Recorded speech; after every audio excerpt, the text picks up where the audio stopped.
जौनपुर जिले के बोत्ता लंका इलाके में बीते 19 अप्रैल की सुबह नक्सलियों ने सरकार पर एयर स्ट्राइक करने का आरोप लगाते हुए प्रेस नोट जारी किया था, जिसके बाद नक्सलियों ने दावा किया था कि पीएलजीए द्वारा 2 ड्रोन मार गिराए हैं। जो एयर स्ट्राइक के बाद हालत की तस्वीर लेने पहुंचे थे पत्रकारों की टीम, उसी जगह पर पूरे मामले की हकीकत जानने जहां एयर स्ट्राइक का दावा नक्सलियों ने किया था।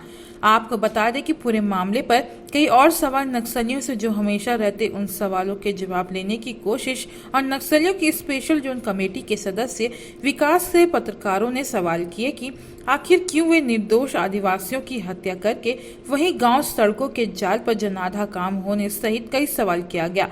वहीं नक्सली कमांडर विकास का जवाब भी आप सुने। वहीं गांव के ग्रामीणों ने 19 तारीख की सुनवाई मीडिया के सामने अपनी बात रखी।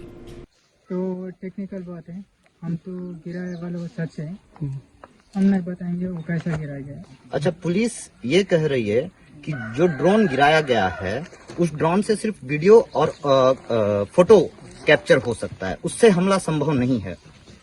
तो किस ड्रोन से आप पे हमला हुआ है? वो ड्रोन अलग से ही आया था और बहुत भारी का है। तो ये ड्रोन को आपने घटना वाले दिन गिराया या घटना के दूसरे दिन गिराया है? हमने दूसरे दिन गिराया, मतलब 19 तारीख तड़के 3:30 बजे बमबारी किया गया और 19 तारीख को दोपहर के समय हमने उसे गिरा दिया। अच्छा, ये जो ड्रोन अटैक हुआ था, क्या उस समय आपका संगठन, आपके सदस्य वहां पर मौजूद थे? नहीं। तो जिस तरह से प्रेस नोट जारी किया गया था उस पर बताएंगे कि माओवादी संगठन पहले वहां मौजूद था, उसके बाद लगातार हेलीकॉप्टर को आपने वहां पर वॉच किया, उसके बाद फिर आप वहां से निकल गए, फिर वहां पर अटैक हुआ। उस ठिकाने में तो पहले थे, लेकिन उस समय में हमारे दस्ताने वहाँ पे नहीं थे। इस ड्रोन हमले के बाद, इस ड्रोन हमले के बाद अब आप लोगों की इस हमले को लेकर अगली रणनीति क्या होगी? रणनीति का मतलब तो वर्तमान में बता नहीं सकते हैं, तो जनता ही उनको पहचान रही है।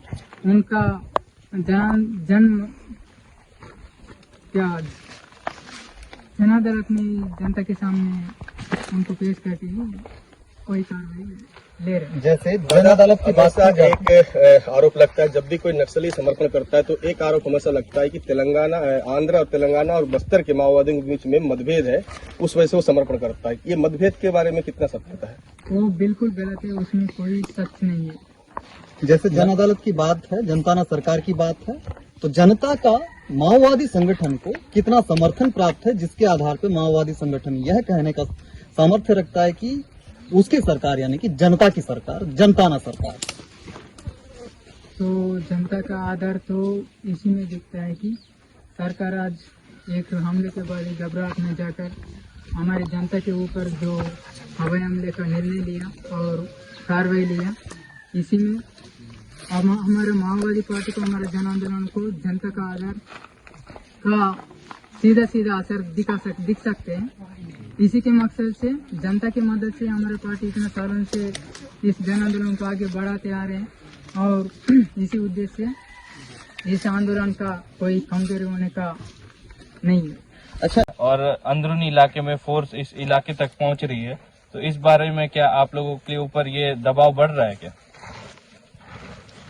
वो तो आज का विषय नहीं है। हमारा जन आंदोलन जब से शुरू हुआ तब से हमारे जन आंदोलन के ऊपर इन लुटेरी सरकारें दमन करते ही आ रहे हैं। ये हमारे लिए नया नहीं है और हमारा क्रांतिकारी जनता के लिए, उत्पीड़ित वर्गों के लिए कोई नया विषय नहीं होगा। देश भर में इसी दमन का इस्तेमाल हो रहे हैं अलग अलग नामों से। तो हम और हमारा जनता क्रांतिकारी जनयुद्ध के हिसाब से इसका माकूल जवाब दिया जाएगा। नए कैंप खुलने की वजह से, सड़कों का निर्माण कार्य होने की वजह से आपका जो आधार इलाका था वो ढहता हुआ नजर आ रहा है, सिमटता हुआ नजर आ रहा है। उसमें सच नहीं है, क्योंकि सरकारें और पुलिस प्रशासन मिलकर के इन अंदरूनी क्षेत्रों में कैंप बिठाते आ रहे हैं और 5 किलोमीटर 3 किलोमीटर के दायरे में कैंप लगाते आ रहे हैं। वो तो सच है, लेकिन यहाँ पे जनाधार जो घटता नजर आ रहे हैं करके बोल रहे हैं, वो बिल्कुल गलत है। अच्छा, ये कैंप है और थाने है, वहाँ भी हमारा संगठन है, हमारा क्रांतिकारी जनता सरकार आज भी सक्रिय से काम करती आ रही है और काम भी करेगा करके। जैसे कोरोना और लॉकडाउन का प्रभाव क्या है माओवाद पर? मजबूत हुआ है या फिर कमजोर हुआ है? अगर मजबूत हुआ है तो किस तरह से, कमजोर हुआ है तो किस तरह से? कोरोना लॉकडाउन से जो देश के सभी उत्पीड़ित वर्गों के लिए वो बहुत बड़ा असरदार और खतरनाक साबित हुआ। कोरोना के नाम से ही देश का आर्थिक व्यवस्था को और सामाजिक व्यवस्था को उथल पुथल करते जाएगा केंद्र सरकारों द्वारा। इसका हमारे लिए एक अनुकूल माहौल होगा। रमन्ना की मौत के बाद करीब 1.5 साल का वक्त गुजर गया, अब तक उत्तराधिकारी क्यों नहीं तय किया गया? DKSZC एक बड़ा संगठन है आपका, क्या कोई योग्य उत्तराधिकारी नहीं है संगठन में जो रामन्ना की जगह ले सके? वो निर्णय अधिकारी तो हमने सचिव को उसी समय में सुन लिए हैं, लेकिन वो बताना नहीं चाहते हैं कि किसे चुनाया गया। ऑफिशियल अनाउंसमेंट क्यों नहीं किया जा रहा अब तक? नाम सुजाता का भी आ रहा है, क्या सुजाता को बना दिया गया है DKSZC सेक्रेटरी? तो हमको जब सोचेंगे वही उसी समय में बता देंगे। अच्छा, जो बड़े कैडर हैं स्टेट और सेंट्रल कमेटी में, वो सभी 50 वर्ष के ऊपर के हैं। यंग लोग क्यों नहीं आ पा रहे हैं इस कैडर में?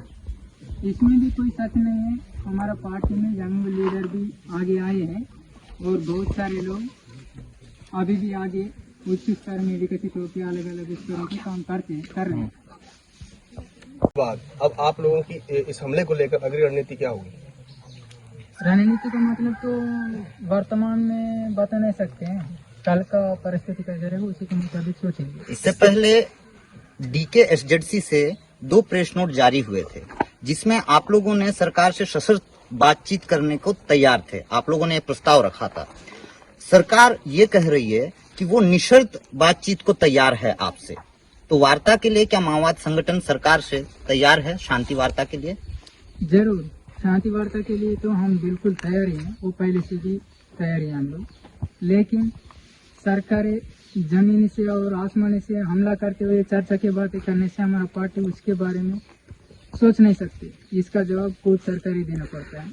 ठीक है, बस्तर में लगातार हिंसा चल रहा है, आदिवासियों को मुखबिर बताकर हत्या की जा रही है, ऐसा क्यों? वो बिल्कुल गलत है। वो मीडिया और सरकार मिलके इसका पुकार करें। असलियत में पुलिस वाले ही, आप सभी लोग सुने होंगे जीरागुड़म घटना के समय में भी मुखबिर सूचना के हिसाब से हमला किया गया, तो असली मुखबिर बनाने वाला पुलिस है और सरकार ही है। अच्छा, पुलिस बार बार ये कहती है कि आप लोग दहशत फैलाने के लिए निर्दोष ग्रामीणों की हत्या करते हैं और उनपे बाद में मुखबिर होने का आरोप लगाते हैं। वही बोल रहा हूँ, मुखबिर को बनाने वाले सरकारी है और उन्हीं लोग मान रहे हैं कि हम मुखबिर बना रहे हैं।